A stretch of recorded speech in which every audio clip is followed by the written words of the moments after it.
Una vez más con ustedes, les habla el profesor Luis Mesa García de la Escuela Gabriel Mistral aquí en Iquique. Ahora continuamos con esto de los griegos, con las civilizaciones griegas, ¿ya? Ya habíamos hablado de diferencias entre los espartanos y los atenienses, de estas famosas polis, que eran las más famosas, y ahí cuando hablamos de polis justamente hablamos de la parte de la política, es decir, cómo se gobierna. La palabra política me tiene que sonar justamente a forma de administrar, de gobernar un estado como tal. De hecho, que ahí sale la palabra de las polis, porque las polis fueron creadas con los griegos, que son ciudades-estado, en las cuales ellos decidían cómo iba a funcionar para el mejor del pueblo, como tal. Esta vez vamos a ver el legado de los griegos y su sociedad y comercio. Comercios y rutas comerciales de los antiguos griegos. La expansión por el Mediterráneo, acuérdense que los griegos están en el mar Mediterráneo, de los antiguos griegos se produjo gracias al desarrollo de la navegación. Acuérdense que se volvieron buenos navegadores, la cual adquirió mayor velocidad y posibilidades de carga en comparación a las embarcaciones construidas por otros pueblos. Es decir, si tenían barcos más grandes, podían llevar mayor cantidad de cosas dentro de los barcos. El desarrollo del comercio impulsó a que los griegos visitaran y se unieran a distintos puntos del Mediterráneo para obtener aquellos productos que eran fundamentales para su economía, entre los cuales se pueden mencionar lana, minerales, pieles. Estos productos los obtienen a cambio de fabricaciones propiamente griegas, como fueron sus armas, utensilios de metal, joyas, vasos, pintados y tejidos. En cierta medida, el hecho de que estos productos se utilizaran como medio de intercambio, que nosotros eso le llamamos trueque, significó que se produjera un refinamiento y complejización en las técnicas de fabricación, ya que de este modo adquirieron un mayor valor como método de intercambio. De todas las producciones, la cerámica fue una de las más cotizadas por los pueblos que se ubicaban en las costas del Mediterráneo. Así lo evidencian los restos materiales encontrados a lo largo y ancho de aquellas zonas. Las rutas comerciales que utilizaron los griegos estaban bien definidas y eran relativamente seguras. En este sentido, todas las polis lograron hacer un uso intensivo de ellas en la medida que se asegurarse la obtención de recursos necesarios para su economía. Es decir, en otras palabras, si acá estaban los griegos, ¿cierto? Y como fueron buenos marítimos, es decir, hicieron buenos barcos, pudieron navegar por todo esto que es el mar Mediterráneo, pu- podían hacer intercambios, ¿cierto? De lo que ellos tenían como productos, intercambiarse con otras cosas que tenían otros pueblos. Ya, de esta manera, como vemos acá, todas las rutas que hacían por el mar para hacer intercambios. Y eso hizo que se vaya mejorando. Esta globalización, si podemos decirlo de alguna manera, en la cual yo cambio vía trueque, porque yo no usaba la moneda, sino que yo te doy esto, tú me das otra cosa, hizo de que se volviera mucho más complejo y se volviera mucho, crecieran como civilización, por lo griego, ya que si alguien inventaba algo nuevo, yo lo podía comprar, es decir, podía intercambiarlo por otra cosa, y eso llevarlo a Grecia, llevarlo hacia los griegos, ¿cierto? Hacia las polis como tal. Gracias a tener este comercio, uno va creciendo en tecnología. Miren nosotros, gracias ahora que podemos comprar cosas de China, de Europa, de Estados Unidos, podemos tener tecnología que si no la compráramos, si no tuviéramos este comercio con otros países, estaríamos tal vez viviendo una época muy a la antigua, porque los computadores no se hacen acá en Chile, los televisores, los Smart TV tampoco se hacen acá, ni los celulares. Imagínense si no tuviéramos rutas de comercio, eh, que también lo hacemos por barco, en la mayoría de los casos, cuando son muy pesados. Si no tuviéramos esta ruta de comercio con estos pueblos, con otros países, por ejemplo, otros estados, no tendríamos toda la tecnología que tenemos, no tendríamos teles de alta gama, ni celulares de alta gama, ni computadores como lo tenemos ahora.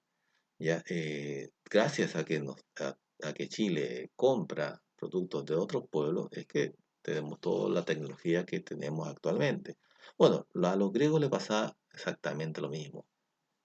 Iban a otros pueblos y compraban productos que no habían en Grecia y eso hacía que las polis griegas crecieran como tal en tecnología, ¿cierto? Y ellos daban, por ejemplo, su arte, porque otros países también, otros pueblos, perdón, bueno, serían países en esa época, otros pueblos tal vez no tenían su arte como son la cerámica, entonces ellos intercambiaban cosas que eran valiosas para otros pueblos y ellos le daban otras cosas que eran importantes para ellos, como tal. Y así todos iban creciendo como tal.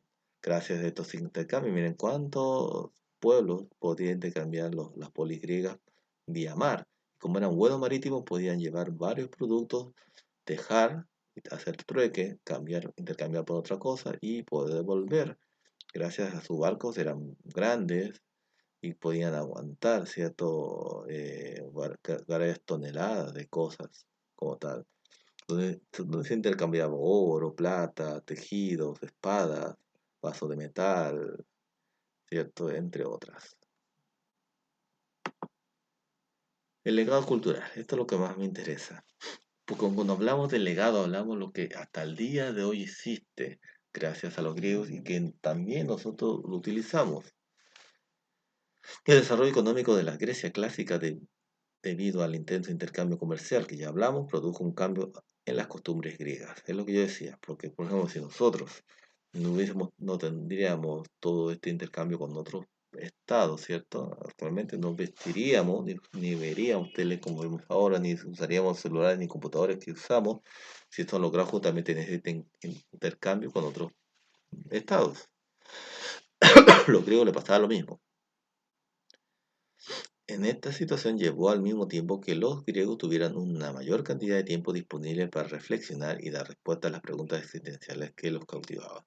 Vivían en una época de auge, es decir, no le faltaba nada, por tanto, cuando a uno no le falta nada, tiene lo que se llama el estado de ocio, en el cual eso no es malo, o sea, ser ocioso no es algo malo, sino significa que ya hice todo lo que tenía que hacer y me sobra tiempo. Y ahí me puse a pensar, ¿qué será de mí? ¿Por qué estoy en esta vida? ¿Por qué existo? Etcétera, etcétera. En este sentido es transversal a todas las expresiones artísticas, ya que ahí expresaron todo eso de su sentido de vida, de por qué eran acá. También lo expresaron en forma cultural e intelectual, como es el caso de la filosofía, que nace justamente en Grecia, en razón de que tenían tiempo ocio para pensar sobre la vida, sobre la existencia, donde se ve la figura del ser humano como un ser totalmente perfectible, así que se puede mejorar y que es una persona virtuosa, lo cual generó una definición bastante amplia sobre los límites y capacidades del ser humano. El estudio del ser humano y la búsqueda de la perfección fueron puestos en práctica por medio de distintas expresiones culturales.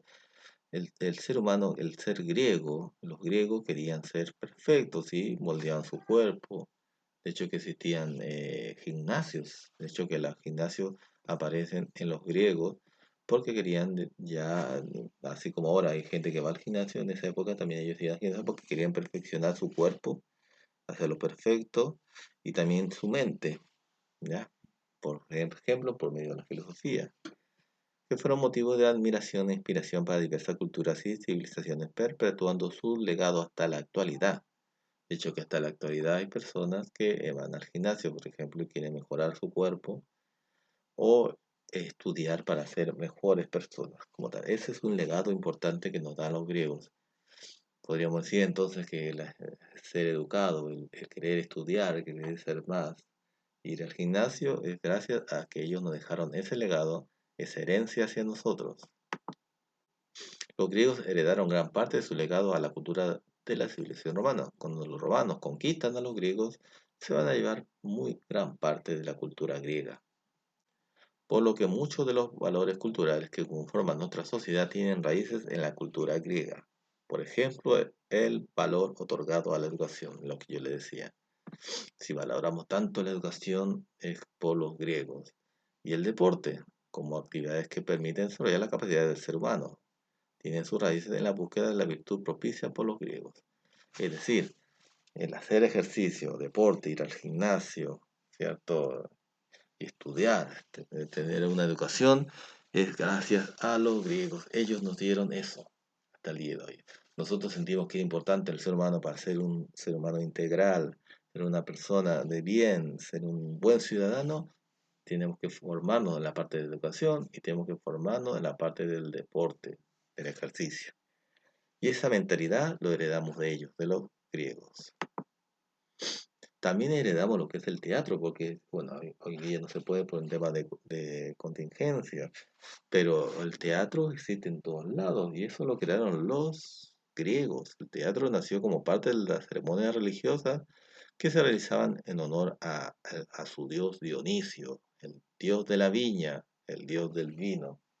¿Ya?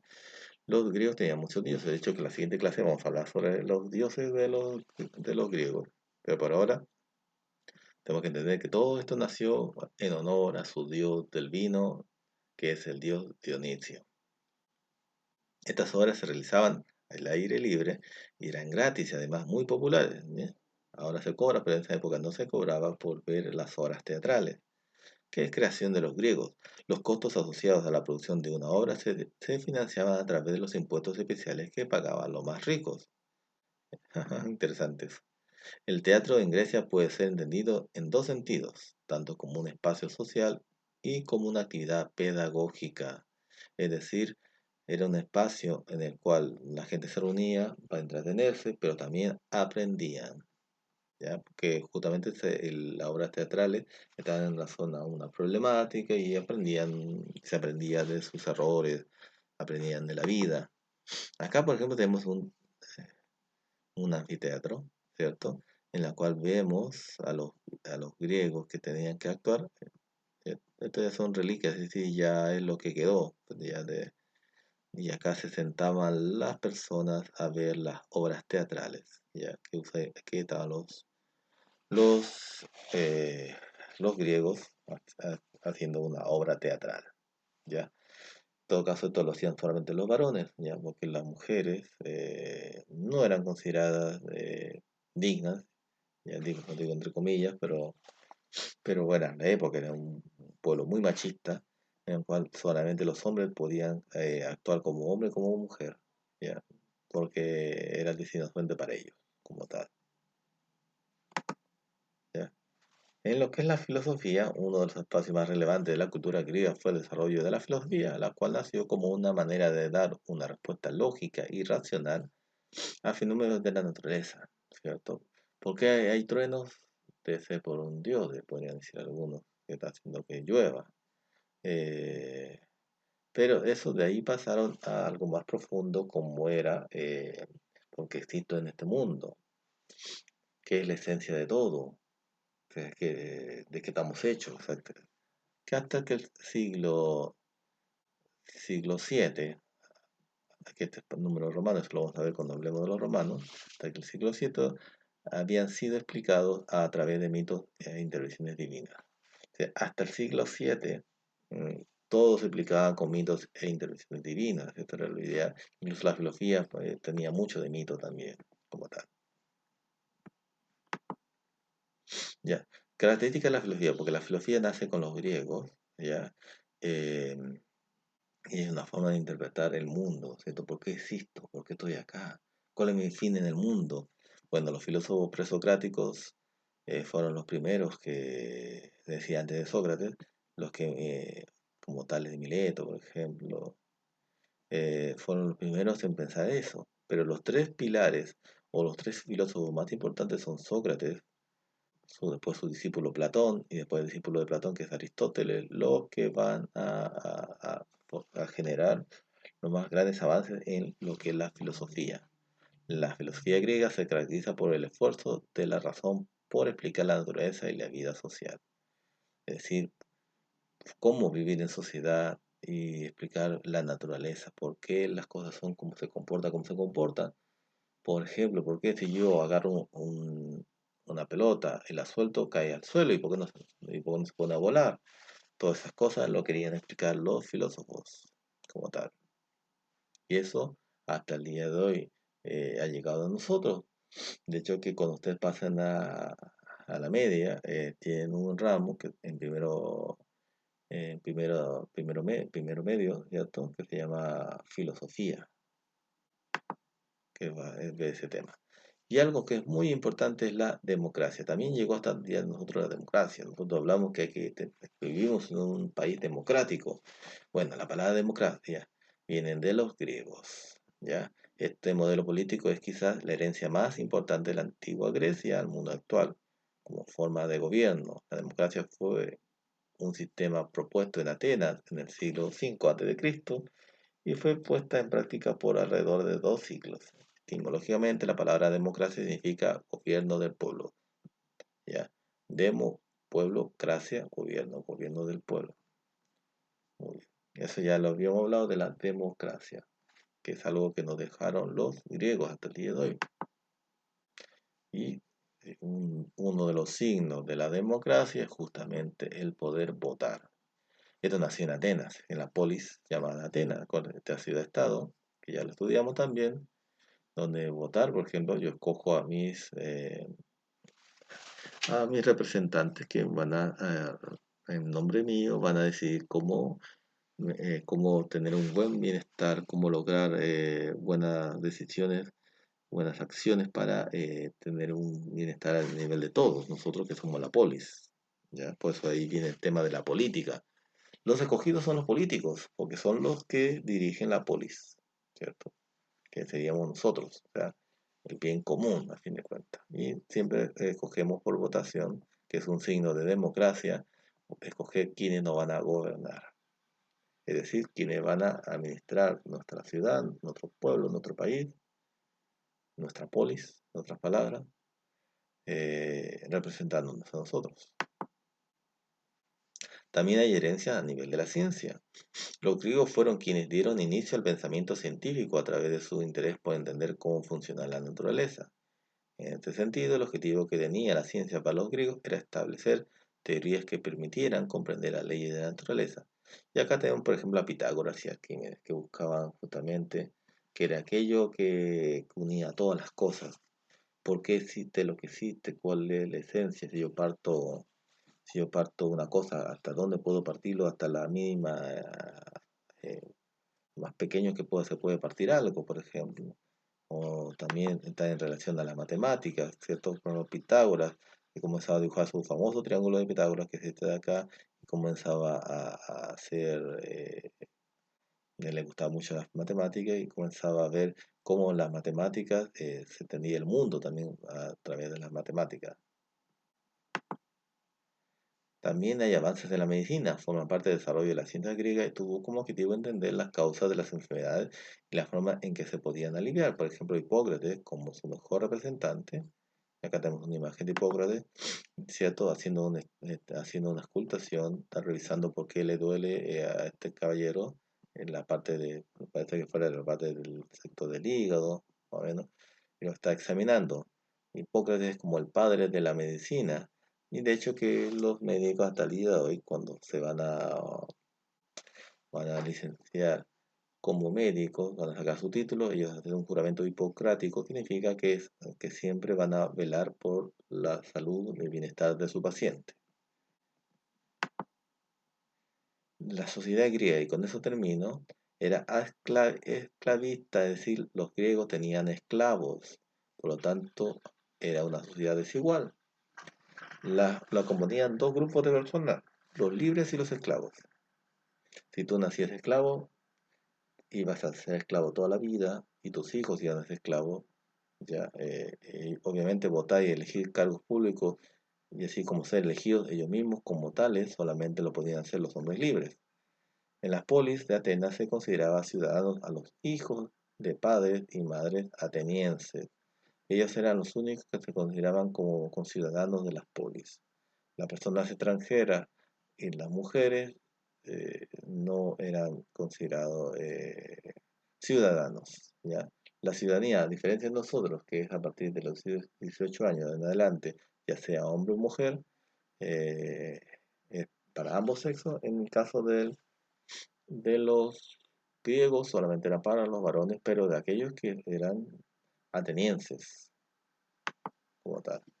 Por lo tanto, él solamente era ciudadano, el hombre nacido en Atenas, y los que no eran no ciudadanos, por lo tanto no tenían derecho al voto, eran las mujeres, los extranjeros y los esclavos. ¿Ya? Y con eso terminamos esta clase, ¿ya? Entendiendo cómo había esta diferencia machista, ¿cierto? Que solamente podían ser ciudadanos, los varones. Y eso va a acompañar por muchos años a nuestra sociedad, eh, al mundo entero, ¿ya? Que va a ser muy poco el tiempo en el que se ha logrado que tengan derecho las demás personas y que no hayan esclavos. Bueno, eso sería la clase de hoy día, con hartos datos, pero es para poder ir avanzando también, ¿ya? Y también se le dará un video para que podamos reforzar esta parte. Cualquier consulta, ya saben, a mi WhatsApp personal o a mi correo electrónico. Que estén bien, cuídense mucho y hasta la próxima.